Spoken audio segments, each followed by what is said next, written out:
On démarre cette édition par les prévisions météo avec un temps très instable et variable. Aujourd'hui, d'abord quelques averses, ensuite du soleil en milieu de journée, mais cet après-midi, les nuages resteront menaçants et on ne sera pas à l'abri de quelques pluies en deuxième partie de journée. Côté température, comptez 9 degrés pour les maximales. Tout à l'heure, on en reparle juste après ce journal. La première information à la une aujourd'hui, c'est d'abord en football. L'élimination courageuse de Wascal hier en 32e de finale de la Coupe de France face au Paris Saint-Germain.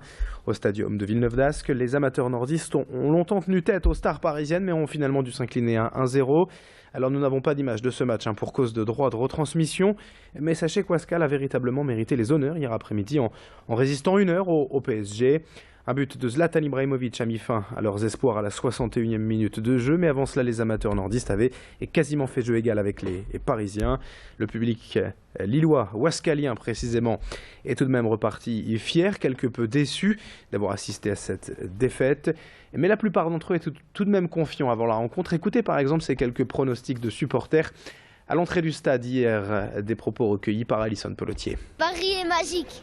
Je crois que c'est quand même Paris qui va gagner, mais on sait que Wascal va quand même repartir avec le sourire parce qu'il peut vraiment être fier de son parcours. J'espère que ce sera une victoire pour eux, mais bon, ça paraît quand même difficile vu l'équipe qui est en face. Mais j'espère vraiment qu'ils gagneront parce qu'ils méritent de gagner. Après, on dit que la Coupe de France, c'est le charme de la Coupe de France. Le petit poussé peut éliminer un gros. Donc la Coupe de France, c'est une compétition que tous les clubs veulent jouer à fond.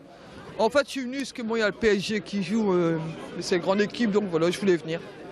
Mais bon, vu qu'on est dans le Nord, je soutiens Wascal quand même. C'est un match de football, après la pression Paris, Marseille, on s'en fout après, tu vois. Mais je veux dire, aller au Wascal et que le meilleur gagne.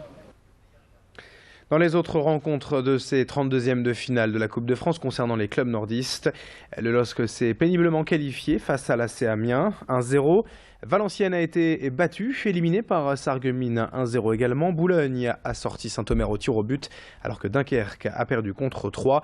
Mais il faut désormais compter une troisième équipe régionale. Lille et Boulogne, je vous le disais, qualifiés en 16e.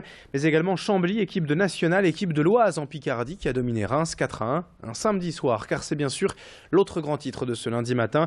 Il faut désormais faire avec la Picardie. C'est officiel depuis le 1er janvier. La fusion des régions est désormais en vigueur.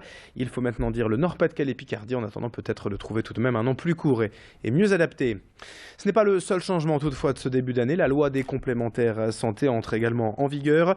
En théorie, donc, tous les salariés peuvent désormais prétendre à une mutuelle financée en partie par leur entreprise. La nouvelle région, je vous le disais, l'installation du nouveau conseil régional est prévue cet après-midi à 14 h à Lille. Xavier Bertrand à la tête de cette nouvelle région.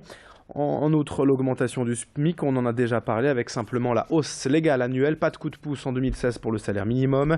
Autre changement, le remplacement du RSA et de la prime pour l'emploi par la prime d'activité. 5,6 millions de bénéficiaires sont concernés. Le timbre postal subit également une nouvelle hausse, 4 centimes de plus pour une lettre prioritaire, 2 centimes pour la lettre verte, soit désormais 80 et 70 centimes pour poster du courrier. Et puis on vous en a déjà parlé également, la hausse des taxes des carburants, essence et diesel avec une augmentation plus nette pour le gasoil, 3,5 centimes de plus par litre, une hausse quasi invisible vu les prix bas pratiqués depuis plusieurs semaines en France. 7h34, dans le reste de cette édition, on passe à toute autre chose et on évoque encore l'île 3000. Il reste 2 semaines pour profiter des installations culturelles un peu partout dans la métropole lilloise. Cette fois, partons à la Maison Folie de Moulins avec Pieter Bergman, chef créateur hollandais qui s'est installé à la tête d'un restaurant créatif avec sa propre déco et son univers. Véritable baroudeur, ébéniste de formation, il s'intéresse aujourd'hui à toutes les formes de cuisine. Il invente et réalise des concepts culinaires avec autour de lui toute une équipe d'artistes et de designers. Il a créé son entreprise à Eindhoven en 2001, d'où le lien avec l'île 3000. Et aujourd'hui, la collaboration artistique, les valeurs nostalgiques, l'improvisation et les influences des cuisines du monde sont ses ingrédients de base pour créer du lien entre les visiteurs. Son projet culturel et culinaire est encore à l'île Moulins ces 2 prochains week-ends. L'occasion d'aller le rencontrer. Alison Pelletier est allée l'interroger. Le meilleur résultat que je puisse avoir est de voir les gens comme s'ils étaient à la maison, comme s'ils se sentaient chez eux.